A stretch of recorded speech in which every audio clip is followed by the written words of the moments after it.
Historically, the Afghan territory has always been of interest to Russia. Presently, the United States has full control over the Afghanistan opium production, and it is unlikely that Washington will share the profit from such lucrative business with Moscow. Consequently, the Kremlin's desire to engage with the United States in the country is principally aimed at highlighting its great power status, even though its influence in Afghanistan is very limited. I'm your host Kasim, and thanks for joining me for another KJ vid. In this video we will discuss Russia's interests in Afghanistan. Just before we start, please kindly visit our website kjvids.co.uk and subscribe to one of our plans which will give you unlimited access to our content and the full transcripts of these reports.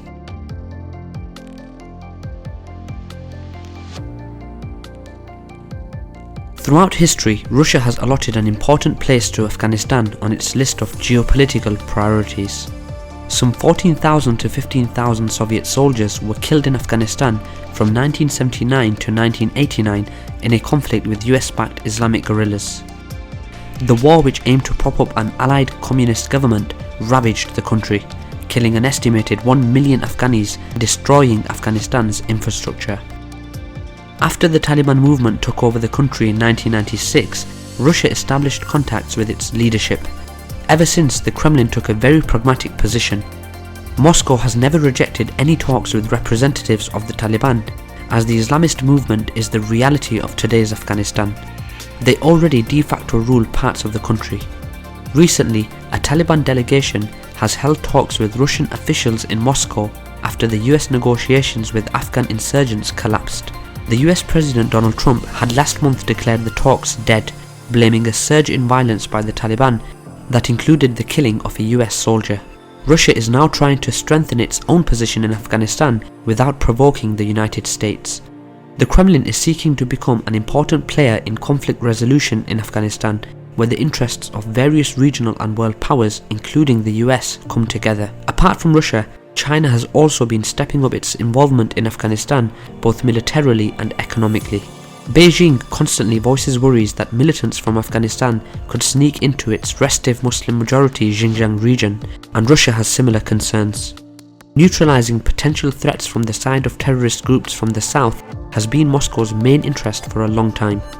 According to the Kremlin officials, Russia is worried about the increased terrorism activity in Afghanistan's northern provinces close to the borders of former Soviet republics like Tajikistan and Uzbekistan.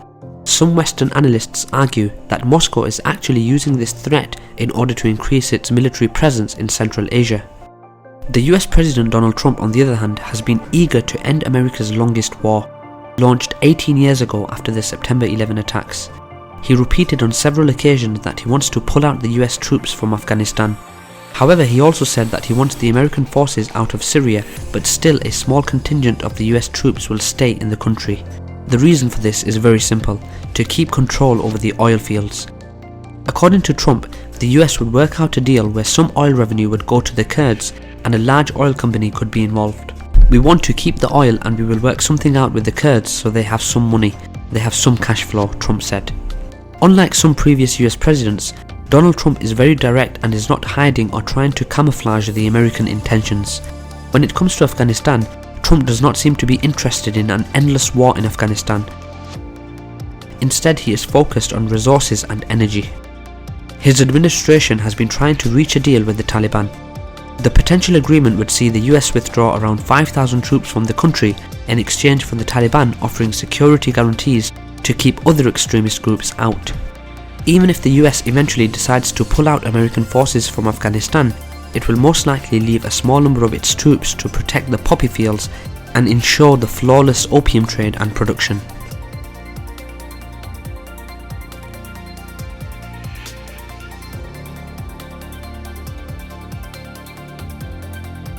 The flow of drugs will likely continue when the Taliban have a formal role in the Afghan political process, especially given the numerous transport links between Afghanistan and its northern neighbours. In 2000, the Taliban enforced a ban on poppy production, but recently the United Nations Office on Drugs and Crime estimated that the Taliban's annual income is $400 million, half of which is likely to be derived from the illicit narcotics economy. According to 2008, the US State Department's annual report on international narcotics traffic, Kosovo is a key point for the transfer of heroin from Afghanistan to Western Europe.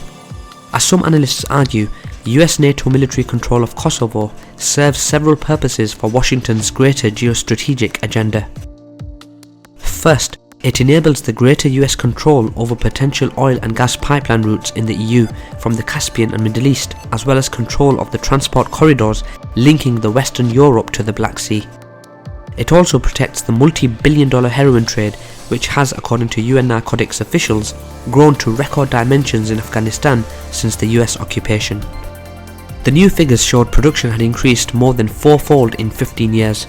When the US and British forces invaded Afghanistan in October 2001, poppies were grown on around 74,000 hectares, 285 square miles. Russia has criticised what it sees as an effective US effort to stop drug flows from Afghanistan and accused NATO forces of turning a blind eye to drug trafficking. Officially, Moscow is interested in curbing narcotics flowing into Central Asia and hence to Russia. In reality, however, neither the US ever intended to stop drug trafficking from Afghanistan to the west, nor did Russia attempt to prevent narcotics from reaching Russian markets. Drug trafficking is a business that brings enormous profits, and in this game both the US and Russia, as well as some regional actors, are trying to ensure as good position as possible.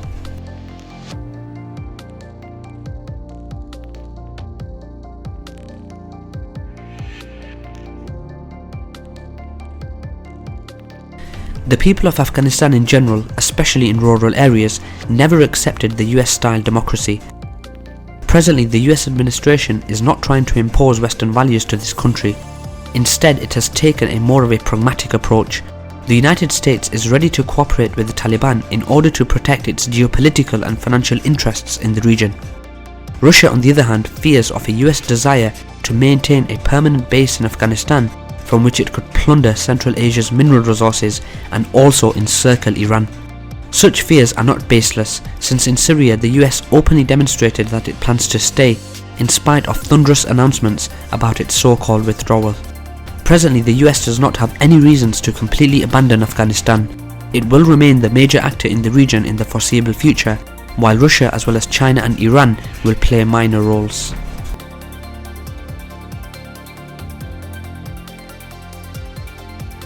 That's all for today guys, thanks for watching another KJ vid. We hope you enjoyed the video and would love to hear your thoughts in the comments below, especially if you are from Afghanistan.